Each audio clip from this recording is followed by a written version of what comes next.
Muy buenos días, familia. Aquí seguimos un día más, una mañana más de miércoles para seguir compartiendo y estudiando la bendita y la poderosa palabra de nuestro Dios. Y hoy nos vamos a detener en un versículo muy interesante, muy poderoso, que se encuentra allí en el Evangelio de Mateo. Como bien saben, que estamos estudiando el capítulo 17 y vamos a irnos hasta el versículo 18, que así nos dice la palabra del Señor en esta mañana. Y reprendió Jesús al demonio, el cual salió del muchacho, y éste quedó sano desde aquella hora. Al principio de esta historia, que se encuentra, empieza aquí en el capítulo 14, encontramos a un hombre, a un padre, arrodillándose delante del Señor, pidiendo misericordia para su hijo, que era lunático, y donde se nos muestra que padecía mucho. Como ya vimos en los devocionales anteriores, en los días anteriores, este padre primeramente había acudido a los discípulos, pero por desgracia los discípulos nada pudieron hacer.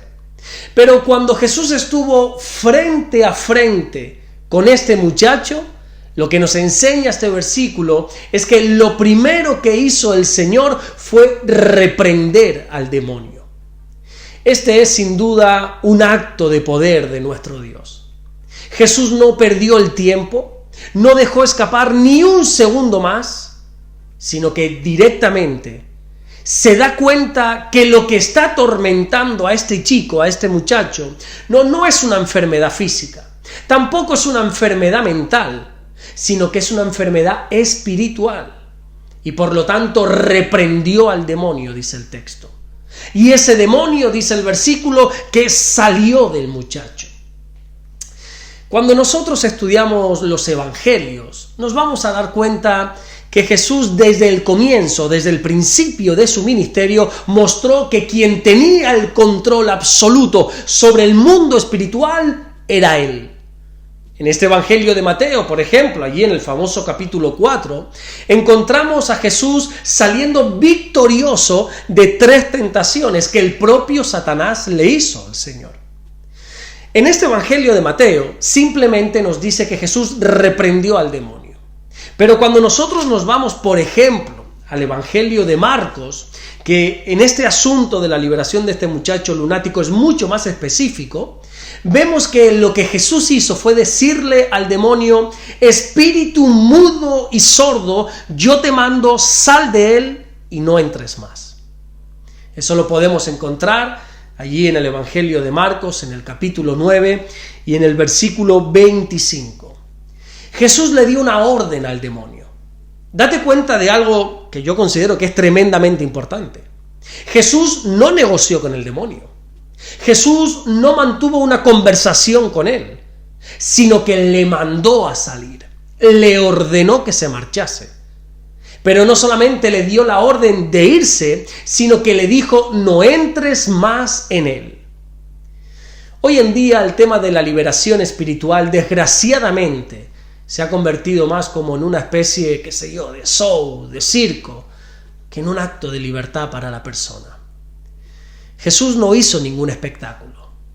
El Señor no buscó que la persona que estaba endemoniada montase allí un numerito o algo similar, sino que Jesús se limitó única y específicamente a sanar y a liberar a esa persona. Y lo más bonito de todo no es que Jesús se centrara en sanar a la persona, sino que, como termina este versículo, dice que el muchacho quedó sano desde aquella misma hora.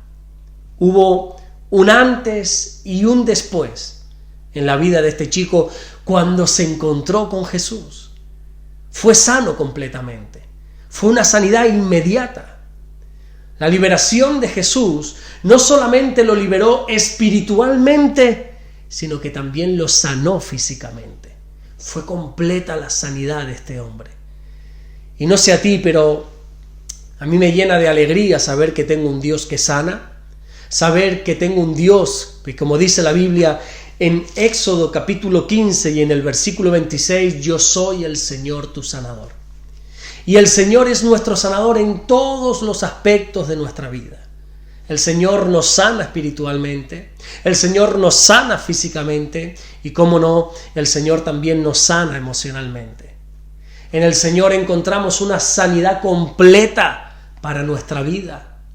La Biblia dice allí en el libro de Isaías, en el capítulo 53, en el versículo 5, que por sus llagas, por las llagas de Jesús, nosotros somos curados. Pero llegados a este punto vamos a hacernos una pregunta que creo que a todos, o a la gran mayoría, o a algunos, se nos está pasando ahora mismo por la cabeza.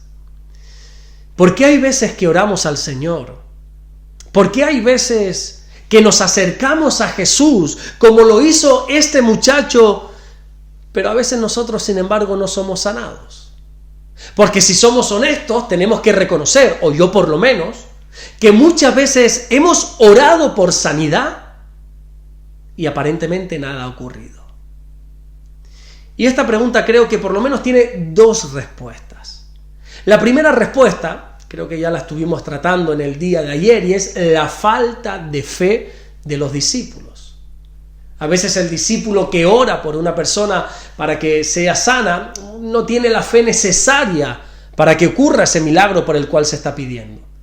Y como todos sabemos, ya la Biblia lo hemos visto en diferentes ocasiones, la Biblia enseña en el libro de Hebreos capítulo 11 y versículo 6 que sin fe es imposible agradar a Dios. Pero la segunda respuesta a esta pregunta es que al final, como Dios es soberano, Él siempre hace lo que considere oportuno. Lógicamente, nuestra mentalidad humana siempre quiere la sanidad. Nosotros siempre queremos sanarnos, o que se sane la persona por la cual estamos orando, ¿verdad?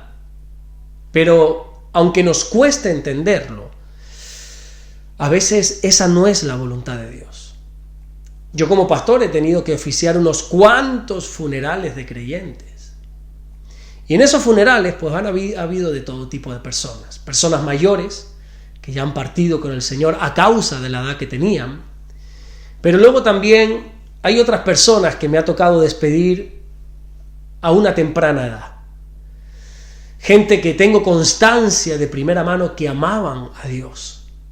Gente que servían a mi lado y que estaban apasionados por Dios y tenían una plena dedicación a la obra de Dios. Y sin embargo, qué sé yo, vino una enfermedad a sus vidas y partieron de aquí. Y durante ese proceso de enfermedad, claro que estuvimos orando, pero orando día y noche por la sanidad de la persona. En algunas ocasiones incluso la iglesia hacíamos cadenas de oración para que constantemente se estuviese levantando un clamor al cielo por la vida de esa persona. Pero nunca ocurrió el milagro de sanidad, sino que la persona partió con el Señor. Y no una ni dos, unas cuantas. Y ante esta situación solo nos queda aceptar la voluntad de Dios. No resignarnos, sino aceptar, que es diferente. Es muy difícil aceptar que la voluntad de Dios es llevarse a la persona. Claro que es difícil. Pero al final tenemos que entender que la muerte es el camino que todo ser humano tomará en algún momento de su vida.